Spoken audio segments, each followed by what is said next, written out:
A very good morning to all of you.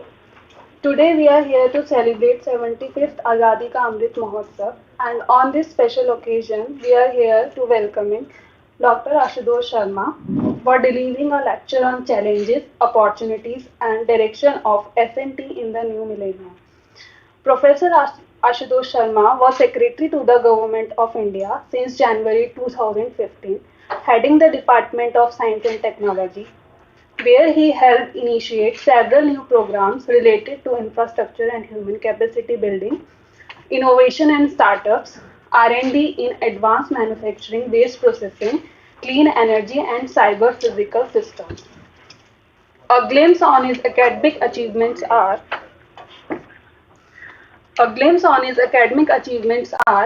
Professor Ashutosh received his PhD from the State University of New York at Buffalo, his MS from the Pennsylvania State University and BTech from IIT Kanpur in 1982. He has been a professor, an institute chair professor, and the head of chemical engineering and founding coordinator of Nanosciences Center, an advanced imaging center at the Indian Institute of Technology, Kanpur. Professor Ashutosh's research contributions are highly interdisciplinary, spanning a wide spectrum in the nanotechnology, thin polymer films, nanocomposites, and devices in energy, health, and environment functional interfaces. He has been a recipient of numerous honors and awards, including the inaugural Infosys Prize in Engineering and Computer Sciences, J.C. Bose Fellowship, S.S. Bhatnagar Prize, Homi Jahangir Bama Award of UGC. His Lifetime Achievements Award of the Indian Science Congress, and the several Doctor of Science honors, including from SUNY Buffalo and Jadavpur University.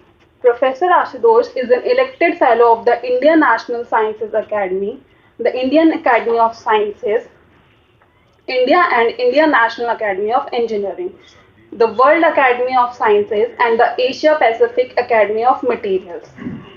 He has also served the council member. He has been an associated editor of many groups of journals.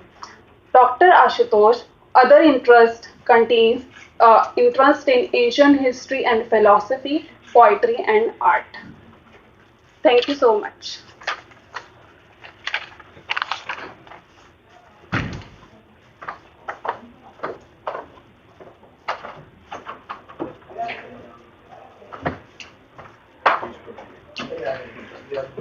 A very good afternoon to all of you. So today we are here gathered together for a very special orator, Dr. Ashutosh Sharma. Sir, I have heard you before also in International Women Day, and it was awesome. Your oration was awesome there. So now I would like to call upon Dr. Anil Mishra, Director in Mass, for the welcome address. So, we welcome sir to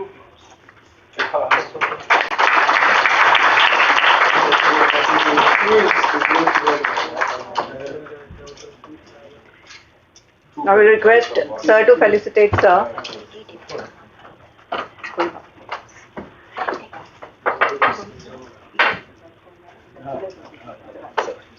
Please sir, I will just welcome you so it can come to the. You know, I should have told you in advance that I prefer a T-shirt. Ah, okay.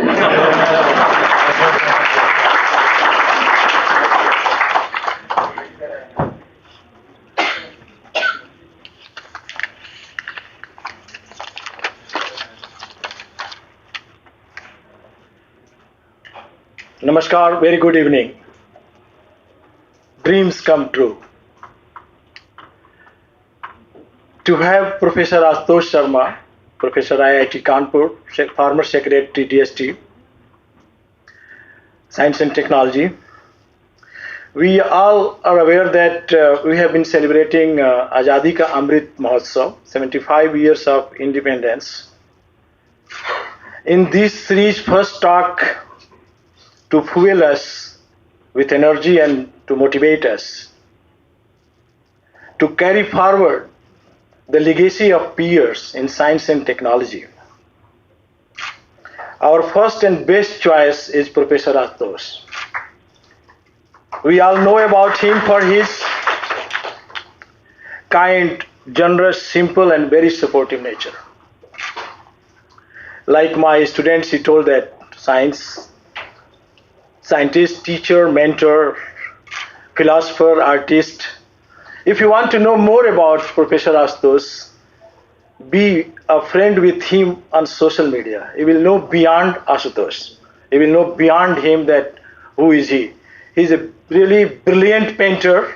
You can see his painting on Facebook, Instagram, many other social media. For me is that when I was going through his biodata that he did his bachelor in 1982. I did too.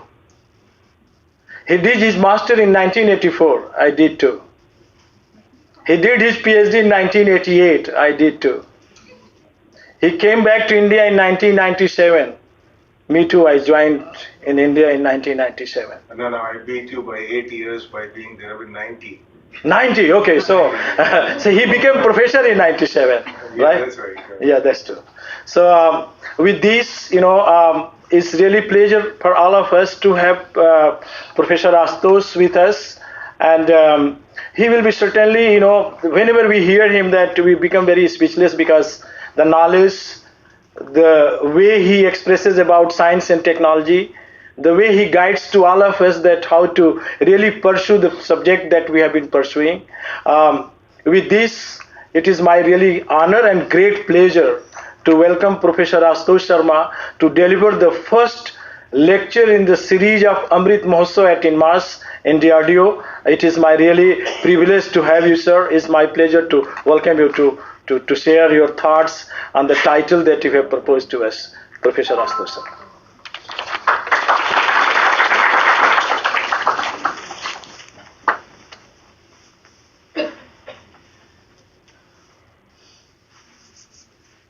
How do I open the PPT? Just from the main screen. Where is it?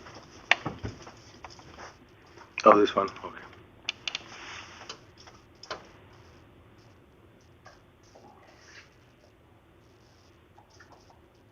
Is there a pointer? Yes, sir.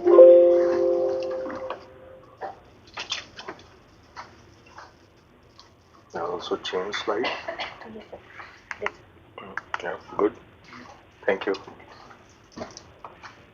It is indeed delightful for me. Is working. Delightful to be at INMAS with all of you. I am so thankful to Dr. Anil Mishra for this pleasure to be here.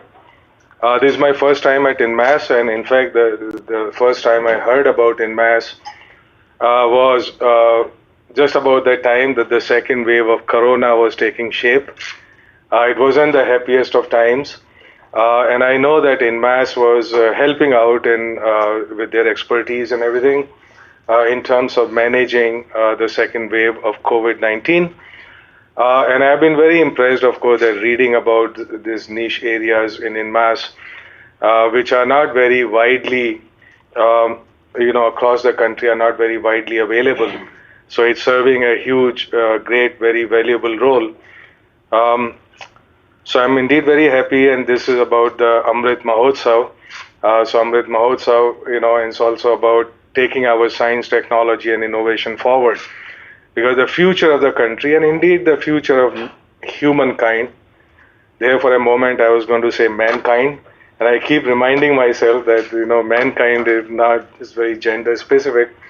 So the future of humankind, in an unprecedented way, that science technology has never been as important ever in the history of humankind as it become today, and for all foreseeable future.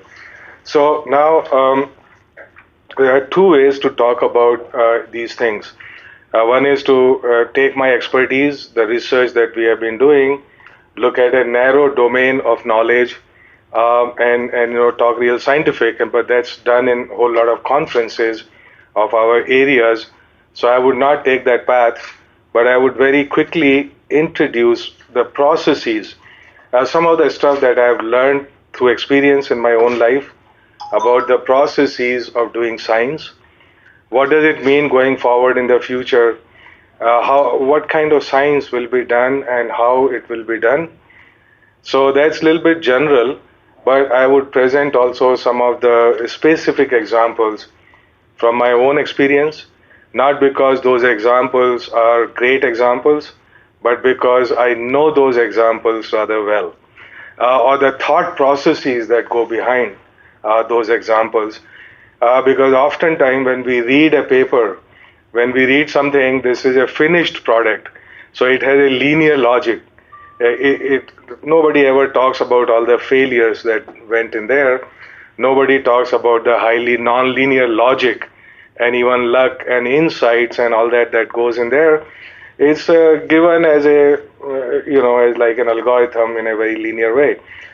So I think it's more important actually for all of us to understand where science is going, what may be the challenges, and how do we as scientists look at those challenges. Let me very quickly introduce the research themes in my own group for last 30 years. They are related to nanomaterials and devices which have applications in, for example, environmental cleaning, for energy storage like supercapacitors and batteries, finding new materials, more effective materials for these energy storage, which is going to become very important because as we go into more renewable energy, in order to do grid balancing, you're producing power during the day, but no power during the night. So the only way out would be actually to have a huge amount of energy which is stored, which can be supplied to the grid on demand. And health. So in health in particular, is related to biosensors, is related to some of the aspects of drug delivery and some of the biomaterials. But I'm not a great expert in the area, but come from the side of engineering, chemistry, physics, and material science. Another aspect is fabricating small things, which is micro or nano fabrication. This is very interesting because a whole lot of creativity goes there. There are two kind of techniques called top-down and bottom-up. Oftentimes people confuse bottom-up with bottoms-up. And I always correct them saying, no, bottoms-up has to do with a glass or some interesting fluid, which you gulp down in one go. So that's called bottoms-up.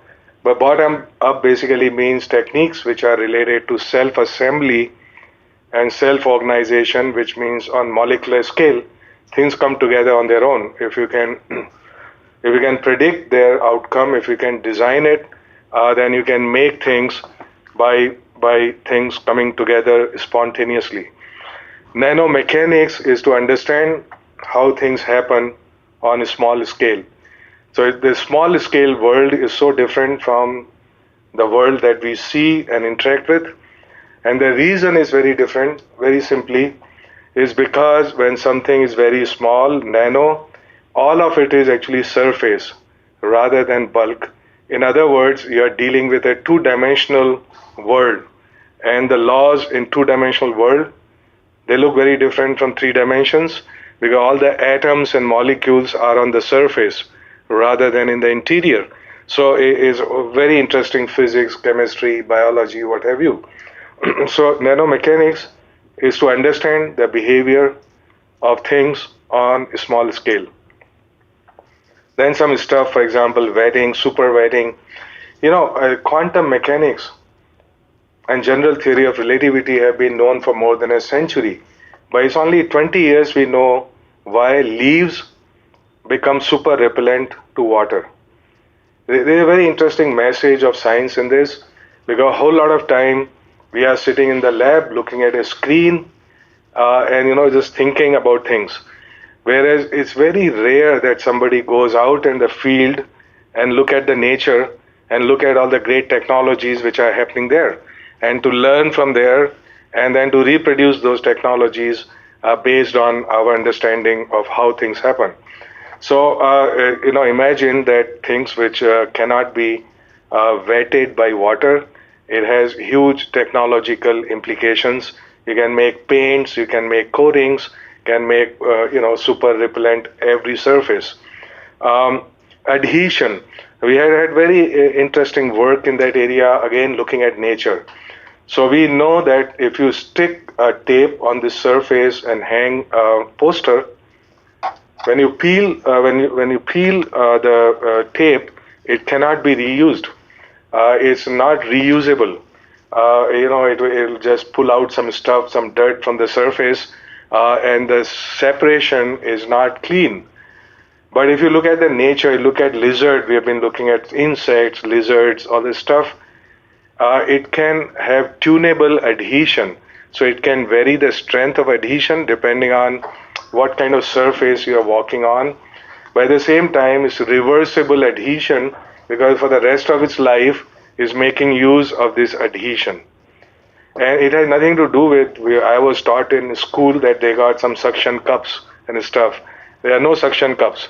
Okay, if you look at the anatomy of this, nobody ever found any of that. So it is purely physics, if you would. And so if you were to make these adhesives, which are reversible, and that you can vary its strength in practice, that's a very great thing forward. So all of this stuff that one does, it has some deep basic science, but from there also translation into practice. Just to give you an example, now I'm carrying something in my pocket. No matter, in fact, this work was published in Science, which is considered to be a good journal in science or nature and stuff. But that's about, understanding how adhesion occurs in these cases in nature, but how do you translate that in terms of technology? So everything that we did in my lab, we always encourage people, let's say PhD students, whoever, to have a startup based on that knowledge. It is to convert that knowledge into new opportunities. And there is nothing shameful about it. Whole lot of my friends who are deep scientists, they often feel that this is not for them. I mean, that knowledge is holy in some sense, and that it's not to be put to use or something like that. This is a cultural baggage from the past, a whole lot of it. But anyhow, I wanted to show you one of the best designed, scientifically designed N95 mask. This came from a company that I mentored 10 years ago in making nanofibers. I'm not advertising this, but I'm just saying a Swasa mask. So I was very happy to see PM, everybody wearing it at some point, and in AIMS whenever I go there. But you see, so I think we have tremendous amount of knowledge in the country and the best of brains, really. I mean, in terms of number of scientific publications, India is number 3 now globally. But if you were, of course, that there is some distance between the quantity and quality, no matter how we look at it. So that needs to be worked on. Plus, converting that knowledge into new socio-economic opportunities, which is called innovation. I may have a slide on it later, but anyway, since we're touching upon that, oftentimes people do not understand the difference between invention and innovation. It can be very simply explained. Invention is basically this black box in which resources go in, money, resources go in, and knowledge comes out. That's invention. Innovation is exact opposite of that. So no relation to invention at all. It's what you call mathematically orthogonal to each other, or 180 degree out of phase with each other. So invention produces knowledge, it requires resources. Innovation takes that knowledge and produces opportunities, socioeconomic opportunities, crudely put money. So it is basically a balance between invention and innovation, which makes for a sustainable society, or in fact, sustainability of knowledge. So more and more people, I think last 7 years I've seen that more college graduates, IITs and so on, that they are willing, they are energetic, they can take risk and convert their knowledge through startups into opportunity. India is also number 3 in number of startups today. A whole lot of this has happened in last 6-7 years. Time has never been better to be a young person and be rolling up the sleeves and getting into all this startup and so on. Anyway, biosciences, biomaterials. Another quickly something that I want to share as a scientist is while we have made many fragments of knowledge over 2 centuries of science, of doing science, and it's more and more localized, it's narrower and deeper. So we look at chemistry, we say, well, physical, organic, inorganic, green, red, bio, what have you.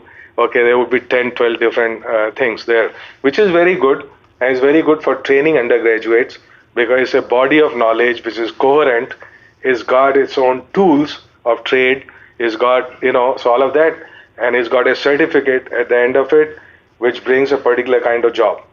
So, which is all very good. I got nothing against it, but it's created several problems in looking for solution of problems.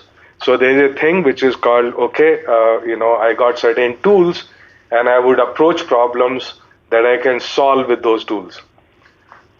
Another way is, okay, here is a problem, and in fact, all the problems of the future are of that category, which means that they're interdisciplinary, multidisciplinary, out of disciplinary, transdisciplinary, no matter what we call it.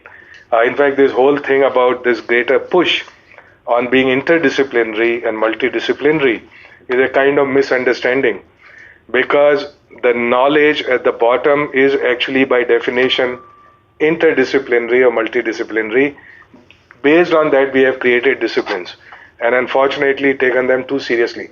So now what happens is that you need large number of people in order to solve a problem. Now we were to look at the problem of climate change.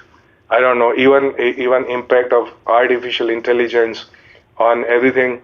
This is not something which can be done by a particular tool, which is okay, which basically means you put together a great team. But the problem is a whole lot of it is lost in translation, which means that people don't know how to talk to each other. They have no respect for each other. They don't really care. They say, I have a job, and this job is based on this certificate, which is in this domain, and so on. So we know that this fragmentation of knowledge, it does something good, it also does something bad. And the bad part of it is going to become more apparent in the future as the future unfolds. Now, I am of course very happy to see in mass has, that it has all the different tools and different people who could look at the mandate, the problems that basically are the mandate of in mass. Now, I was coming to the last line, which is that since another way to look at all of science is not through these 100 disciplines. Within engineering, I'm an engineer. Of course, at different times, people thought I was a chemist. Then they thought I was a physicist. Then they thought I'm a condensed matter physicist or a material scientist or biomedical scientist and different things. And I'm perfectly okay with all of these labels. I never really try to clarify to people actually what my degrees are in. So whatever you happen to be working in is your degree. So 5 M's of doing science and technology are more fundamental divisions of science, which starting from mechanics, which is understanding, the first M. The second M is materials. Materials, the rise of materials has been so fast. I've seen it in the last 30 years. So there are these advanced materials, intelligent materials, smart materials, stimuli responsive materials, whole lot of stuff, right? We have all seen, and I've already patented now, copyrighted another, which is called conscious materials. I'm sure in 10 years from now, you would start having conferences on conscious materials, which are called CONMAT, and some like that. And who knows, there may be wise materials, there may be spiritual materials.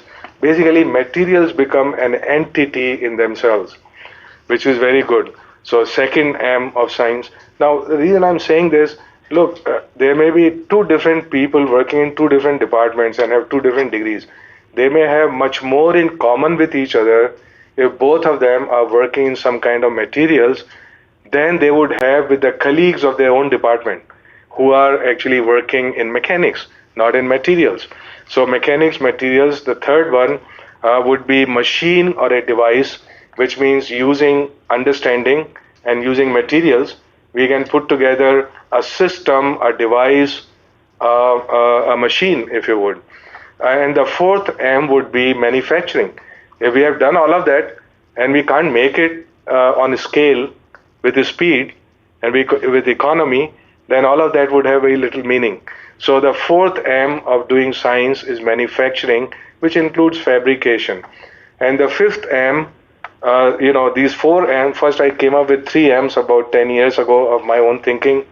Then I added the fourth M, which is manufacturing. And finally, when I really thought about it 3-4 years ago, one M was missing, which was man.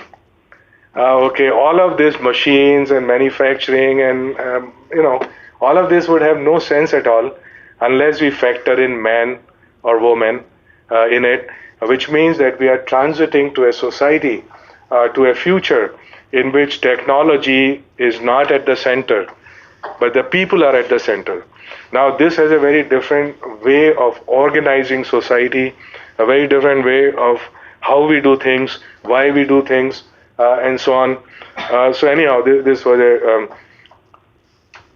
I just wanted to share with you that we also do some science. Okay, so while much of the last 7 years that I was in Delhi doing policies and stuff, but we, stuff related to drug delivery, for example, not only drug delivery. So I'll very quickly tell you, maybe there is opportunity for some collaboration here. We made two different kind of vehicles for delivering not just drugs, but also any kind of active. It can even be a shampoo. So I want to deliver, let's say, aroma that stays in my skin or my hair for a long time. You need a little encapsulating device, for example. And it could be for drug delivery, delivering RNA, DNA, anything that you want to deliver as an active.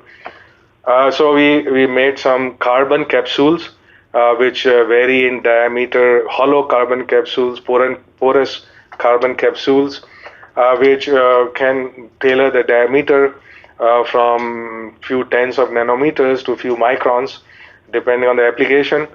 And so these carbon capsules, they also work as microreactors or nanoreactors for producing nanomaterials or synthesizing nanomaterials within them at high temperature. So you see, one way that you grow some material inside this reactor, its size would be fixed. It cannot grow outside. So that you can tailor the size of nanoparticles which are growing inside. And for example, MRI contrast agents. So if you encapsulate them in this carbon capsule, which is biocompatible, so it gives much better retention of those particles, as well as better imaging, for example. So another kind of particles that we made is silicon particles, which is called polydimethyl siloxane. It's a cross-linking polymer. You can make these again capsules, hollow capsules, porous capsules, and so on. And in all of these, one also knows how to functionalize these materials in many different ways, because you see, carbon chemistry is very, very versatile. I mean, there are hardly any other substance out there which can match the versatile nature of carbon. You have glassy carbon, you have crystalline carbon, variable amount of carbon, and so on. At the same time, you can functionalize it in a zillion ways. So again, to target, for example, certain things and so on, the functionalization plays an important role. So I just want to introduce very quickly about, by the way, you see a lot of these papers in ACS, which is the American Chemical Society, Applied Materials and Interfaces. You see a whole lot of them there because I used to be an editor of that journal. But so I have some biases and preferences. But it's a good journal, impact factor about 10 now, so it's not so bad. And of course, my papers, just because you're an editor doesn't mean they get accepted. because they are examined by another editor who doesn't like me, and they often get rejected as well. A good journal, I just wanted to introduce to you. Of course, I resigned from that because the workload became too much, and I was working every day until 2 a.m. in the morning, so it got too much. And so, but a lot of interesting things happening in terms of materials and interfaces. I already introduced both the concepts that an interface is a two-dimensional world, and of course material that finds use somewhere. Another things we have been doing, maybe of some interest, of biosensors, which are based on nanomaterials. The whole point is the biosensors, you want high sensitivity, specificity, and so on. The nanomaterials, for example, spun nanofibers, they provide a very good platform for having very high surface area, and on which that one can immobilize the right kind of molecules for sensing, and so on. Okay, so I exit from there, and that's all the research I'm going to talk about. Okay, now research. Oftentimes, you see, to do good science, we often ignore the processes of creativity, lateral thinking, and even common sense. Uh, I'm so surprised actually, having been teaching in IIT for 25 years, about how uncommon is the common sense. Really, because we are so experts, such deep experts in our area, that one is not able to see what is actually very apparent to anybody who does not have that training. And often advances in a particular area come not because I have become a super specialist, because if I'm a super specialist, there are 1,000 other people who are equally super specialist. Right? So there is no new insight, no novelty really in that. In fact, I can give you an example. I started working in soft condensed matter physics at some point because of the simple reason that a big lab was not available, but I could do theory. That computers were available and the brain was available. So at that point, that we could publish in 3 years about 12 papers in what is called physical review letters, which is the best journal in physics. And my entire department in IIT at that time of physics had not published as many papers from the beginning of the department.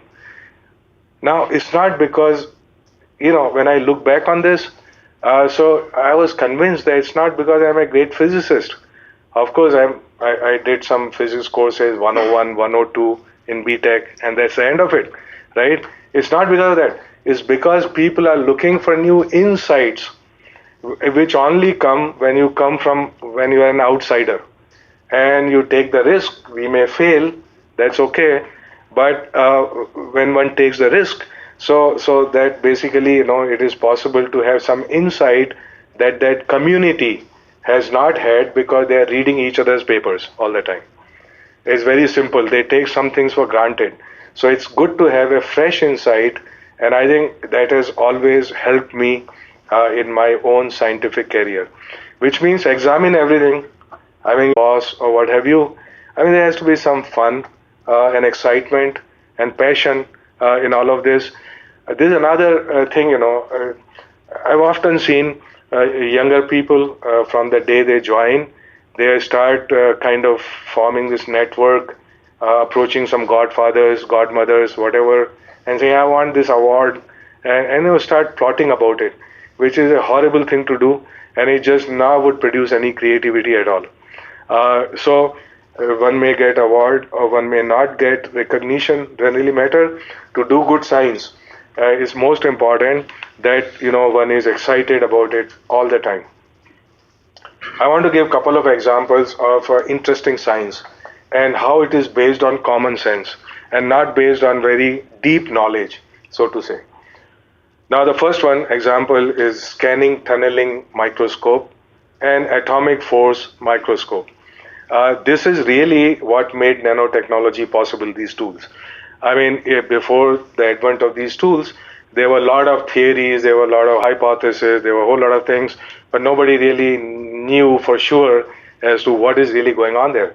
So it transformed our universe of nanoscience and technology. So what is atomic force microscope, for example? And it brought one of the fastest Nobel prizes, right? Most of the time, good old days, historically, when people have one leg in the grave, they get Nobel Prize for something they did 40 years ago.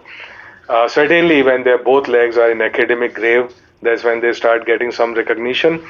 But here you see, it's very quick. Within few years of this invention, they got Nobel Prize.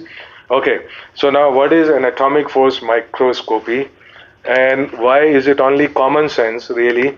If I were to look at that, you see, you can ask yourself a question: what is the meaning of seeing? How do we see things? How do we see things? I mean, most common meaning is through radiation, is through light of some kind. That's how we see things. Even electron beam or electron microscopy simply means we have a small wavelength for the radiation, so you can resolve better. So this is one way of seeing things. The other way of seeing things, if you ask, how does somebody who is visually challenged, how do they see things? How do they see world?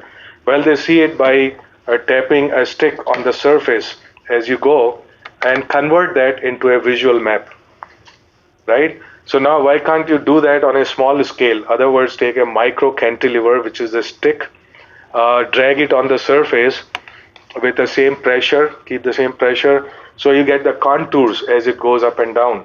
And I convert that information about displacement to a visual map. And similarly, one can probe all kind of properties. This is not just topography, but all kind of properties by these interactions and make a visual map of those interactions.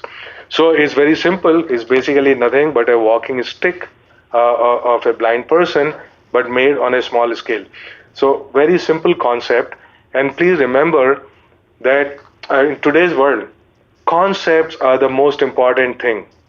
There is always technology available to back it up. So technology is no longer the limiting factor. I mean, one should not start thinking right away, hey, would I be able to, well, the concept is good, the thought is good, can I convert it into technology? That would come later. And for that, one would need, a team of people, partners, collaborators, but it's all doable. If the concept is good, that is where one has to latch on. And this requires creative thinking, basically. So this is what about atomic force microscopy. Let me give another example. There are a whole lot of people in my lab, my PhD students, collaborators, they come back and they say, sir, this experiment doesn't work. So first of all, I tell them, don't call me sir. Then they say, yes, sir. But that's a different story. But now I tell them that what do you mean experiment doesn't work?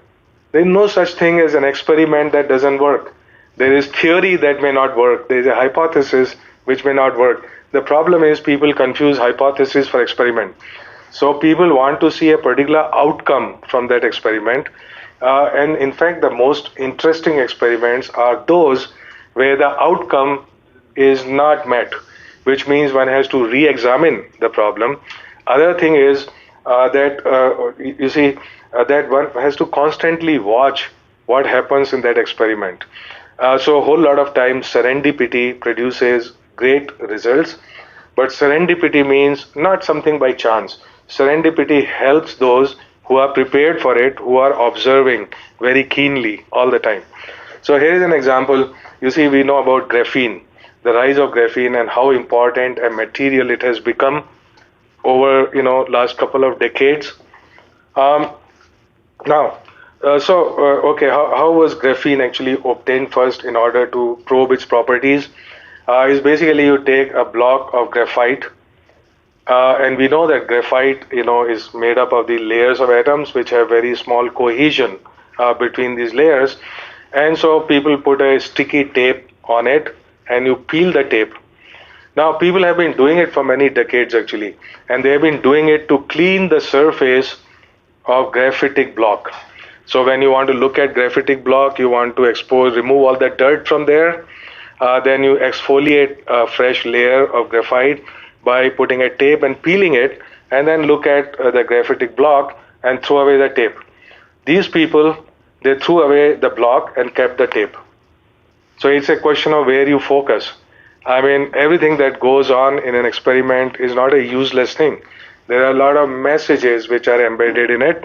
So now, if you were to keep this tape, then you see under some good conditions, do it 20 times, then a single layer of carbon atoms would be sticking to that tape, which is called graphene, right? And this also got a Nobel Prize, as we know, rather quickly, and is very interesting. Let me give a case study from my own experience, which is you want to make something small. So the objective of the experiment is nano fabrication, which is you want to make something small. Now to make something small, really on nanoscale, tens of nanoscale, a complex thing like some shape shown over here, you need tons of resources. You need, you may need ion beams, you may need all kind of lithography and so on. You need all of that. But so this some movie I saw in the 80s, which is called Honey, I Shrunk the Kids. So we were asking ourselves, look, can't we make something big and shrink it? Okay, I mean it looks like an absurd thought, but who knows? It might work, right? So here, how do you make it work? What you do basically is that here, for example, I make a little bigger object, let's say millimeter size, which is very easy to make. It may be a complex object, it may be three-dimensional. Then do the molding with a gel which upon drying shrinks, right? And then you can repeat this process 5 times. You would reduce the dimensions a whole lot depending on what kind of gel that is being used for micro molding.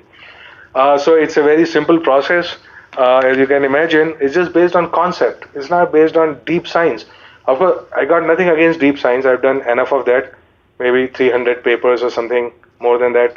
But often the satisfying things actually don't really come from there. So in fact, we could publish this paper in this journal called Advanced Materials, which is the topmost journal for material science and engineering. And often people would take 2 years of work to publish there. This only took 2 weeks. And anybody in a high school lab can do it actually. And then of course you can do more with it. I don't have time to go into it. Oh, by the way, you should tell me when I should stop, because I think I usually have very large number of slides, and then it can go well beyond 1 hour. So as soon as I see some people sleeping, about 40% people sleeping, then I usually get the idea to close it at that point. But you can also tell me, I'm not keeping time. We have 1 hour, sir. Also, it's only 10 minutes left. My God, that's what happens. We started Okay. 10 minutes late. Okay, no problem. So here, let's change gears and say, what about nature-inspired science? Now you see these vibrant colors that we see in nature, peacock feathers, butterflies, the water repellent surfaces of lotus that we see, and all these frogs and lizards and insects walking around that I gave example of. And there are millions and trillions of examples like this in the nature. So this is all called nature-inspired science, looking beyond labs and computers, so to say, which is a fantastic thing. Whole lot of advances in science are going to come from here. These are some examples that I have personally worked on. So now, while doing science, it's always good to ask a larger question, which means how do I relate my specific research to larger questions of that area, and in fact of science, and in fact even of society, maybe towards the end. Now there are two things which happen as you do manufacturing or fabrication. One can do molecular self-assembly. I talked about that. It's a domain of chemistry. With self-assembly, a lot of small particles and molecules coming together to make something good on a larger scale. The other thing is called self-organization, which is in the domain of physics. And what is self-organization is basically a simple shape, let's say a sheet, plain sheet. Because it is unstable, it transforms spontaneously on its own into a more complex and useful shape. So this is self-organizing. Of course, what is the meaning of self is a philosophical point, but essentially you are not doing a whole lot of tooling there, or not bringing some tools from outside to do it. And so this is now it so happens that self-organization is limited by what is called surface tension or surface energy, because there are a whole lot of surface area in small things. Nanoscale things are all surface. So they have a lot of pent up energy which transforms the system into something else. Now, but because limited by surface energy, the structures that one can make with self organization are typically in microns. And whereas in chemistry, in self assembly, one can make structures which are in nanometer range. You can ask yourself a question: how can I bring these two guys together? Okay, how do I make chemistry behave like physics and physics behave more like chemistry, and we really have this a good marriage between them. So this is an example of asking a larger question. When I'm working in the area of nanofabrication or something, we know that there are two different ways of doing things, and what is the underlying physics of it all? So it so happened there is a problem on and off. My group worked on for nearly quarter century. Different strands of it. There must have been hundreds of groups across the world that have been working on it. We could never crack this problem except by common sense. I'll not have time to go into it.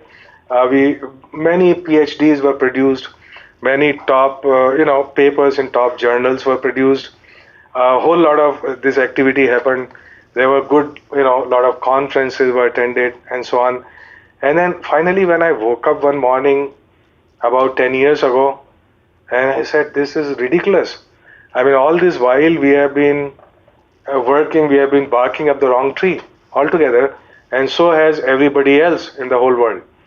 So now, you see, I'll not probably have time to go into it, but except to say that if you take a very thin layer of polymer, nanometer thickness, it is unstable, and that can be shown by basic mechanics or nanomechanics, and then it breaks up spontaneously and it reorganizes itself. Here is an example of reorganization. So all that one has to do is create a thin layer of polymer, which is done by spin coating, create the right set of conditions.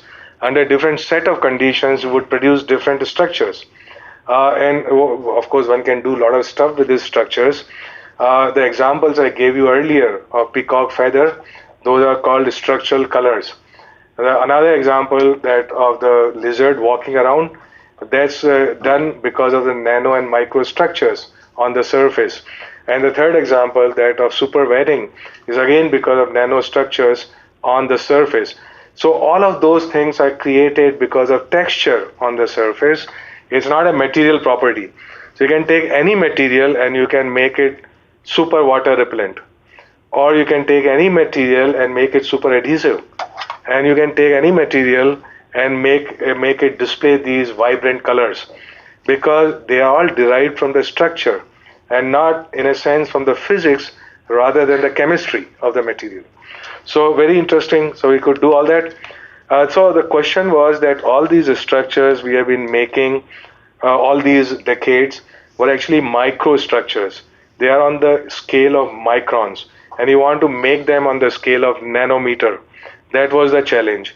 And because you see, very easy to understand, even those who don't know anything about the area, there you see, in order to do self-organization, you have to deform the surface on a very small scale, spontaneously. That requires a lot of work from outside. It requires a lot of work because to deform the surface, you have to work against surface tension, right? So surface tension, or what is called surface energy.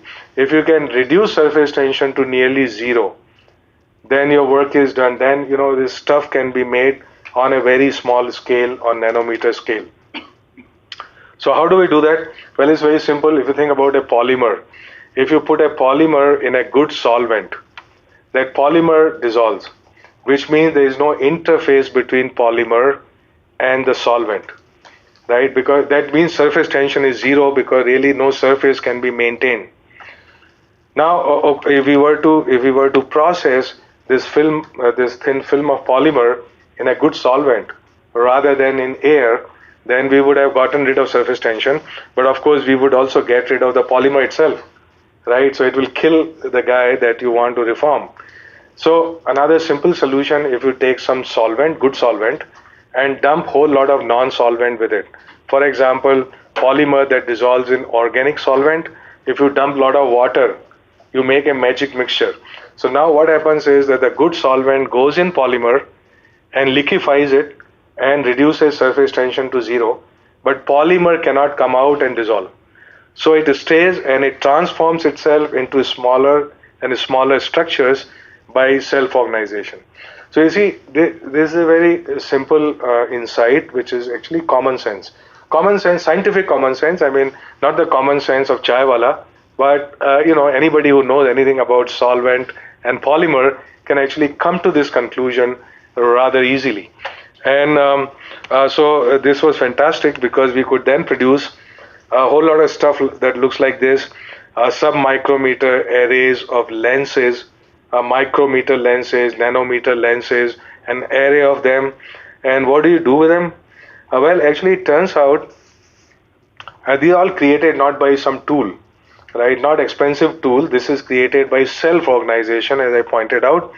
And so what can be the use for them? Well, this array of micro lenses here, it acts like, never mind. You can see the lenses, an array of lenses, and this acts like beyond the diffraction limit microscope. This can be done in any high school lab. Now you take this array of micro lenses, put it on something, let's say a virus. In this particular case, we look at the tracks of a DVD or Blu-ray. Even using your 20 lakh optical microscope, one cannot resolve these features. The reason is very simple, is because lambda by 2 limitation. But using these lenses, there is something called near field optics, and one basically a quantum phenomenon. So you can resolve things which are smaller than lambda by 2. And a whole lot of other things can be done. So having done the basic science, one has to go a step further and see what are the possible applications. Then one has to go 2 more steps further and say how we are going to manufacture it, and all those stuff there. So a whole lot of stuff that we could do with these kind of structures. One can make sensors, but in addition to that, one can use it as a mask, a physical mask or an optical mask and what have you. Near field detection of low intensity optical signals. For example, there is another example from nature. So you see that this compound eye of a bug there is made up of an array of micro lenses. The advantage is that they can detect actually fast motion by comparing the images which are formed in this compound eye. And so similar stuff can be done with technology and so on. I want to leave another example where we found a new use for this array of lenses for technology. And that use actually came in by watching this movie, Mughal-e-Azam. How do I play this? Yeah, there you go.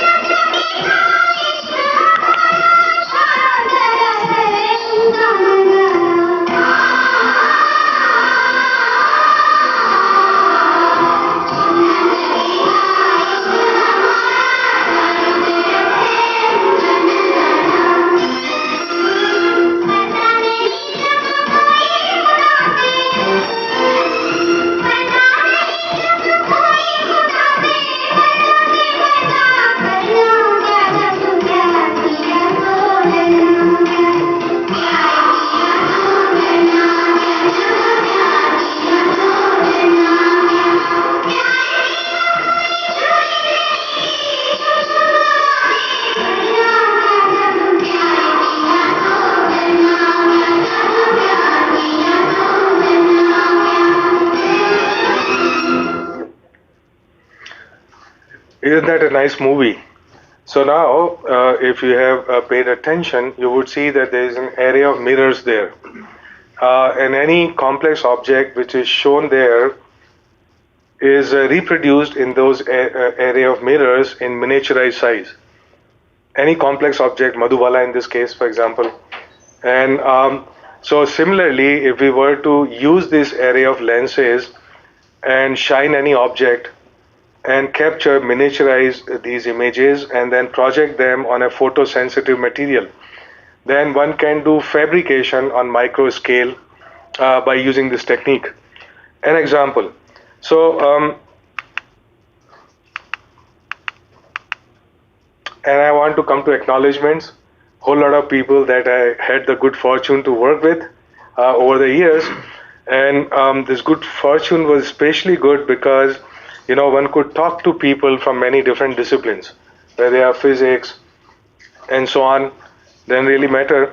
In fact, I learned always the most when talking to people who did not have the degree in the same area in which I have the degree. Okay, because then what can you learn from people who have done the same thing that you have done? So you see, the learning always happens by gradient, which means that it flows from there to here. So I always found it very, very interesting to talk to people who are not like me, instead of having psychological comfort in talking to people who are like me.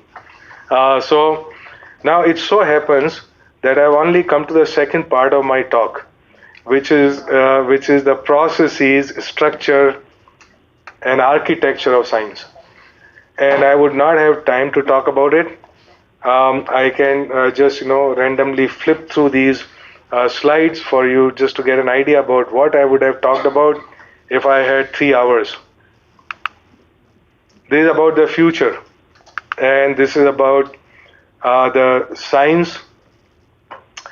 You see, we believe everything. I mean, especially my students, when they read a paper, especially that paper is coming from a well-known place, this university XYZ, then they take it as a gospel truth. But the gospel truth of Buddha is totally different. 2,500 years ago, he said, believe nothing, no matter who said it, no matter if I said it, unless it squares with your own reason, logic, and common sense and experience. The same motto is in fact reproduced as the motto of Royal Society, which just means in Latin it takes take nobody's word for it. But over time, actually, scientists have forgotten this very basic principle of doing science, and a whole lot of time I have found science to become as dogmatic as any historical religion. And there is a great danger in that. Of course, so some of the things that perhaps I would have talked about the future of science and technology, and what are the challenges and opportunities there. If we were to look at the overarching challenges, the most overarching challenge is sustainable development, together with climate change, together with constraints on resources, together with our apathy to all of this, which includes scientists. So I think this is the last slide that I would flash by very quickly. And this guy actually says that he used to think that the top environmental problems were the biodiversity loss, ecosystem collapse, and climate change. I thought that with 30 years of good science, we could address those problems. But I was wrong. The top problems are selfishness, greed, and apathy. And so to deal with those, we need a transformation at the most fundamental seat of our consciousness. And we scientists don't know how to do that. By the way, whatever you're saying about scientists is true for everybody else in the society, right? And eventually one would realize that science and technology, while it is a necessary thing, it is not sufficient to solve any of the overarching problems and challenges of the future, which is why science and technology has to get more integrated into who we are in different aspects of society, and so on. These are all very interesting things. I love to talk about them, but sorry, no time. So I would really stop there. Thank you so much for your patient listening.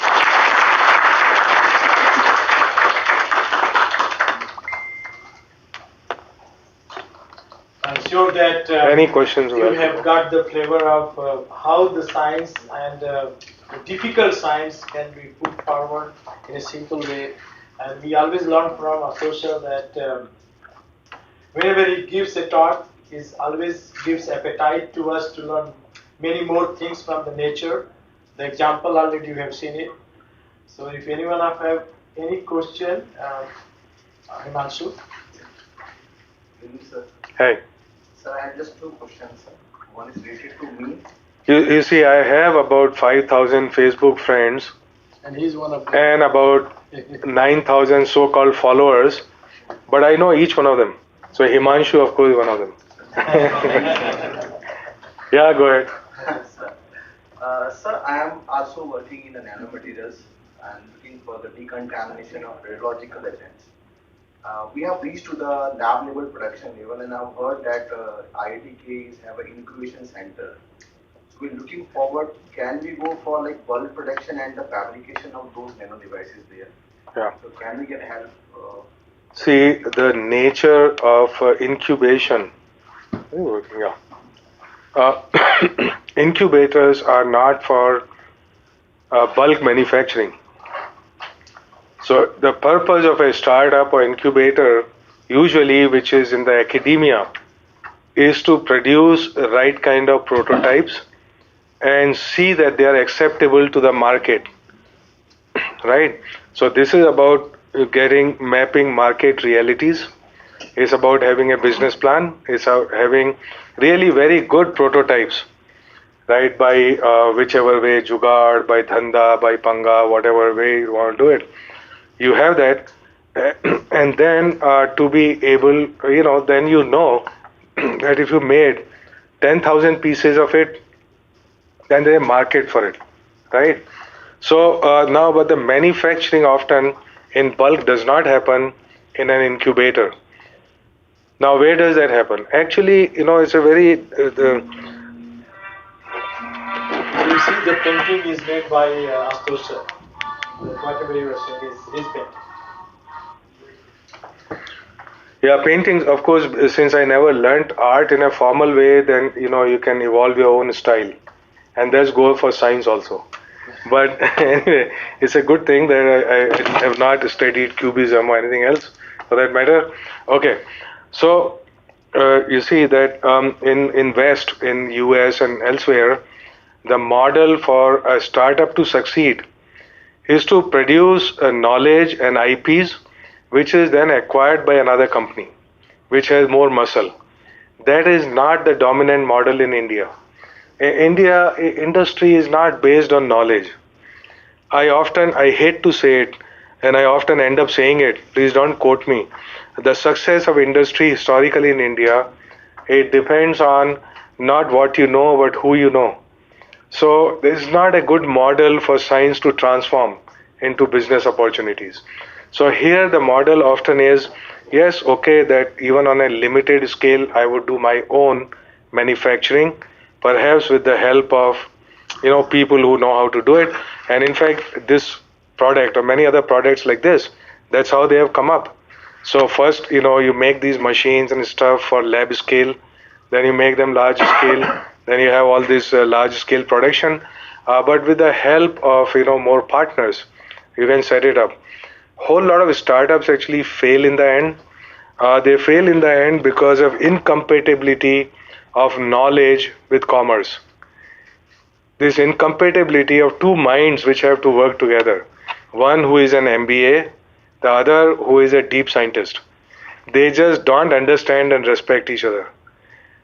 Each one of them has to play a very compelling role in this process. And it's again back to same thing we were discussing. I've seen so many startups fail right in the end because they could not scale it up. They could not penetrate the market. So while the idea was fantastic, and in fact you can see that this idea would have succeeded in some other hands, right? It's basically because that personal failure of lost in translation that it did not succeed. But anyhow, what I mean is that there, of course, that at that point one has to seek the angel investors. I don't know why they are called angel investors, but they take their pound of flesh or more in any case, and then basically seek capital so that this can be upscaled, right? I would be happy to discuss it further in terms of nitty-gritty details later. Thanks, sir. Very good sized one. No? Good evening. Myself, Dr. Enad Das. I am also from IIT Kanpur. Passed out from IIT Kanpur. Don't say passed out because that's 94. say graduated. Graduated.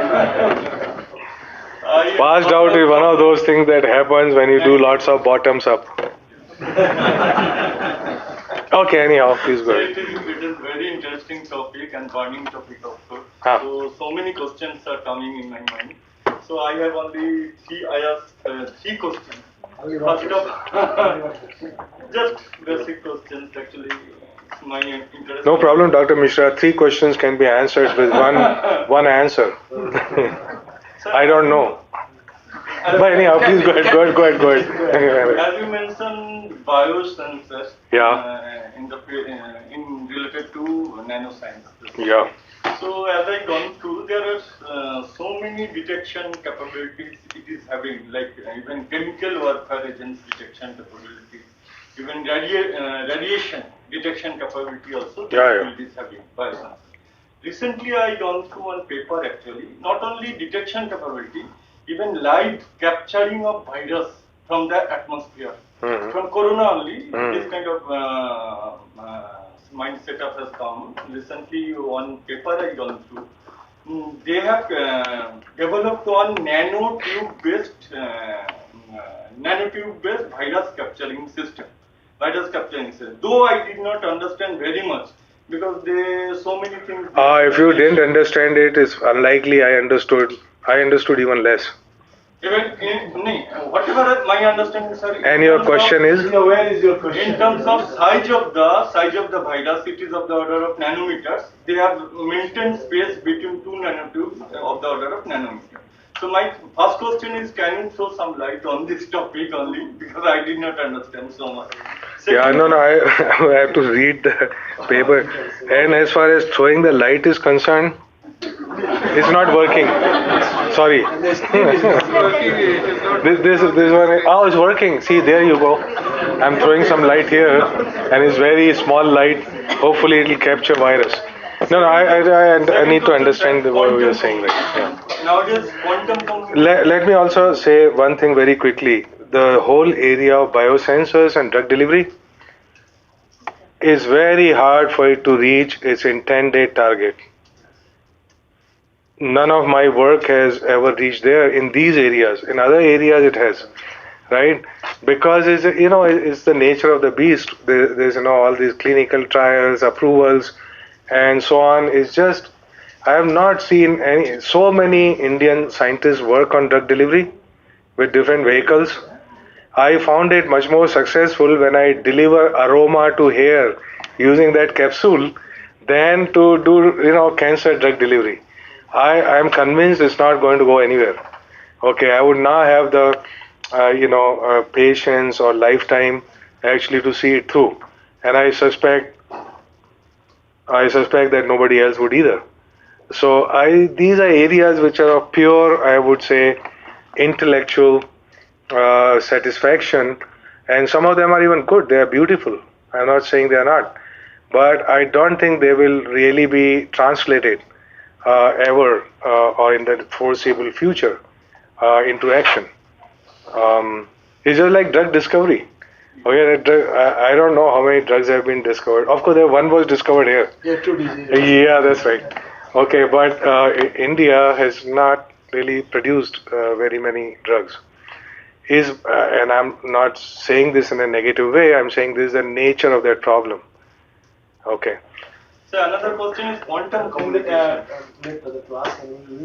Quantum, yeah. A new quantum mission worth 8,000 crore rupees is in the offing. Should be there in a couple of months. We have totally tied up everything, all the loose ends. Now, quantum computing and computers is another one which nobody really knows whether it will ever come to reality. I mean, it has come to reality, but whether it's going to perform, it's going to be superior in every kind of computing as compared to conventional computers. No matter, I mean, there's a lot of big gamble on this, and then it's very easy to see why it is so hard. Any expert I have ever talked to globally, unless they are into getting the money for research for that area, they would not be very optimistic about it. I mean, I don't think they are saying that this is going to work. It may work for very specific problems like factorization, or I don't know, prime numbers. They can't be factored. Anyhow, so this, but for, of course, quantum communication is a much lower useful hanging fruit. So all our communication, whether cell phone, whether satellite, whether this landline, all of this can be made hack proof by using quantum communication, and that I haven't any doubt is going to happen within 5 years. Quantum computing, on the other hand, is a very long shot. Okay, but in that process, maybe some other spin-off technologies would develop. Now, the reason that quantum computing is so tough, fundamentally, is because you see, what is quantum? I mean, quantum means uncertain. It means that you do not know the outcome yet. Is the cat alive or the cat dead?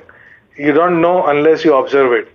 So now, to have basically two things which are in coherence, which have not collapsed, right, which means that the outcome is not yet determined. To keep that, you require, a totally disturbance-free world. And by that I mean as close to 0 degrees Kelvin as possible, which means things are frozen forever, right? So any kind of external interference basically collapses the quantum state, and then you cannot do quantum computing with it. So everybody knows that, understand it, but still we push ahead and we develop some things there. Thank you, sir. By the way, future is all quantum because it's all uncertain. Yeah. Okay. Next one. Myself, Dr. Ajkumar, I am in Mars.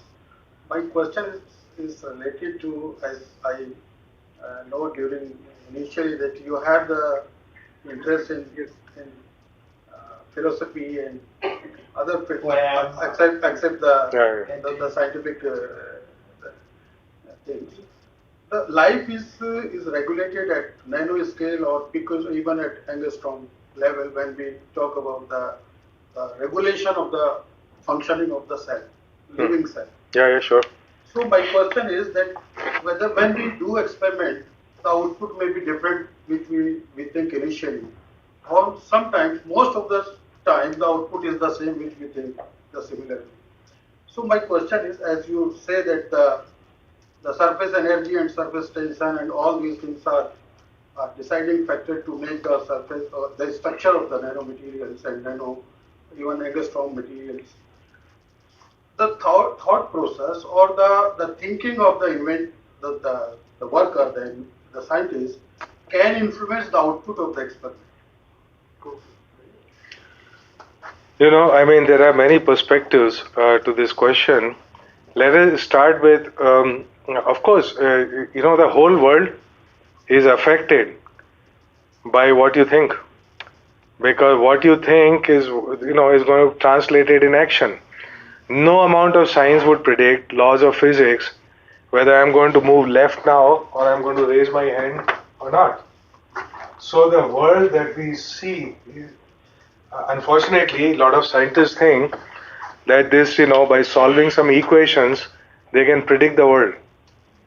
This is not the right representation of science, right? So most scientists, I'm afraid, have not understood the meaning of science. Not understood the meaning of science in the sense as to what is the domain of science, which means what are the reasonable questions you can ask and answer within the parameters of science. And which is why often you hear all this debate, which is totally meaningless, about, hey, is there a conflict between science and life? Or is there a conflict between science and what is called, do I go to a temple, for example, right? That's a totally meaningless debate, because who I marry, where I go, no amount of physical laws actually would dictate that. So one elephant in the room is actually consciousness, and this is actually the final frontier. So I was going to say about science. You're not changing anymore. My last slide actually before this, what is the final frontier of science? The final frontier. So you see, in the future, how the science of future is different from the science of today. It's about the convergence of many different streams of science and technology. Eventually, also taking in its fold the biology, which means now we talk about cyber physical systems. Yeah, you can stop there. We talk about cyber physical systems. We'll then start talking about cyber physical biological systems. Right? So one of the frontiers of future is basically that we all get integrated. First, our bodies in some sense because of, putting in some chips here there, which give you some advantage. Just like coaching, once there is an advantage, everybody is going to rush for it, no doubt. Okay, and the second thing is then to integrate the brain. It's already happening, okay, I mean on experimental level, but this is going to become widespread. So this is about integrating the digital, cyber, physical, and the biological, right? Okay, but that's another thing. Now talking about what is the final frontier of science. You see, oftentimes you ask the question, how do you differentiate a human from a machine? So people said about creativity, but we know that in the 90s, the computer, IBM computer, what is called Deep Blue, it already beat the world chess champion. Now, another computer which is called Alpha Zero, AlphaGo, that beat the Deep Blue. But now the point is not that it beat the Deep Blue, but that this is based on learning chess by itself. So it's basically, the engine is machine learning. It does not, the old computer had all the great grandmasters games fed into it, right? So of course no human brain can remember all that, but the point is that the new computers don't need to remember anything. So within 4 hours it can learn all the rules of the game and then go about beating the entire accumulated wisdom and knowledge of the human beings. Okay, so you see, so you think about, look, what is it that really makes, what differentiates humans eventually from machines? This is an answer that you would have to answer sooner than later. Okay, and so the big questions of science in the future are about the riddles of perception. So, oftentimes people think perception can be explained mechanically. All the research in perception is basically what you would call a mechanical interpretation of perception. To make that clear, what I mean by that is you have a photon that strikes retina, it generates electrical signal goes in brain, generates chemical signal and electrical signals, they convert into each other. All of this process is what you call the mechanical interpretation of perception. But that is not perception. Because any picture on the screen is represented by zeros and ones, which is also what you call symbolic representation of that picture. But that's not the picture. That's not your experience of the picture, so to say. Machine does not have that experience, right? It doesn't matter if it's 0, 1. It doesn't matter if it's a chemical signal. It doesn't matter if it's an electrical signal. All of it has no perception in it, because perception is subjective. Okay, whereas all of this symbol manipulation is mechanistic and objective. So now the final frontier of human brain, perception, mind, whatever you call it, consciousness and self-consciousness, whatever. A whole lot of this is related to quantum, the question that you were asking, which is why the quantum gets reflected in the macroscopic world. One of the linkages between the quantum and the macroscopic world, maybe through consciousness. Because, like I said, nothing determines in physics, macrophysics, as to whether I would bend this, whether I would finish the lecture now or go for another hour. All of that is undetermined, right? All of that is undetermined because it's not controlled by the mechanics or physics or that. In any case, even if it is controlled, we have no understanding of that, right? And anyway, these are some profound things which I'm afraid cannot be covered in 2.5 minutes. But I'm happy to sit with you as long as it takes. Anyone? So, just one. Yeah. Yes. Do you believe in free will? No, I don't believe in anything. Please remember what I said about Buddha. I believe in Buddha and nothing else. My question is regarding free will. Like, Yeah. if you think that like there is nothing really a controller regulator. No, see, then it's you not a believe- simple question. You see, this question has been asked as long as people have been around on planet Earth. So there is no simple answer to this possible. Anybody who tells you that he knows the answer to this question is either a cheat or stupid. Don't ever believe a guru on this, by the way. Yeah, they don't know. Nobody knows. So, but there are different, there are different ways to approach this question, isn't it? There are many different ways to approach this question. Of course, a very orthodox scientific view, okay, which is not very, is not very well thought of. An orthodox scientific view is that, of course, everything is deterministic, okay. But now, let me just point out three big holes in that argument. The first big hole is that even if it was deterministic, and I will come to the point that it is not, even if it was totally deterministic, everything, it cannot be computed. It's not computable, that determinism. In the sense that, you see, to explain anything which is happening now here, you will have to go all the way to Big Bang, initial conditions, right? Because assuming everything was deterministic and assuming you had enough computational power to predict every atom to every molecule and everything else, you would need computational power which is greater than the number of elementary particles in the universe. So even in principle it is not possible. Second, what determines initial conditions? If it was all deterministic, we don't know what the initial conditions are. And what does it actually mean in any case? What initial conditions for the universe mean? Nobody has any idea. Third aspect, those of you who have learned some mathematics, not just any mathematics, but what is called the chaos, right? The chaos, it does not mean, most people think chaos means that it's something totally unpredictable, that is like random and it has no meaning. Chaos is not that. Mathematically, it means that the macroscopic equations of physics, let's say three-body problem, three planets interacting with each other, whatever, right? If you start computing their trajectory in the future, any two trajectories which start sufficiently close to each other in terms of initial condition would eventually diverge from each other in time, right? There is mathematical meaning. Now it turns out that the whole world is actually nothing but chaotic.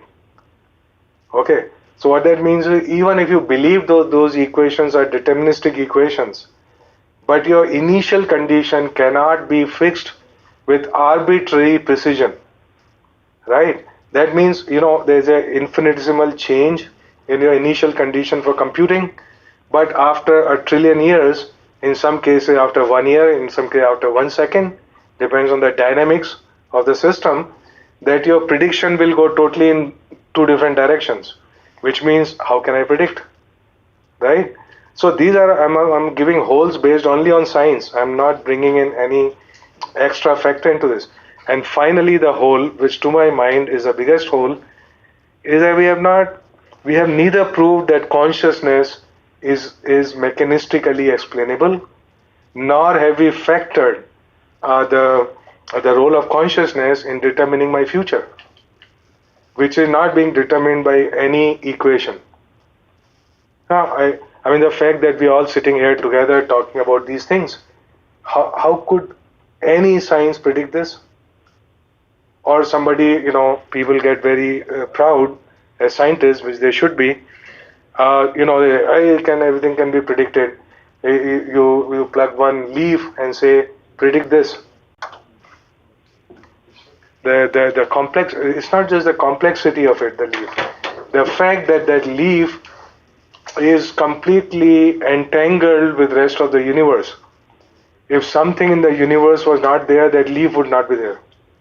If you don't happen to pass through that path and drop the seed, that leaf would not be there. And you would not pass through that path if zillions of other things had not happened before that, right? So this is all, it's about, it has some bearing on the question of free will. No more question? Any clarification? But he is on, social media, so at any time be frank with him and he will answer it. I know that. I will activate Thank you. Right now I'm on holidays. Right now I'm on holidays, so I will answer, but may not happen in the future. So a small token of affection from us. Thank you so much. So let's give a big hand to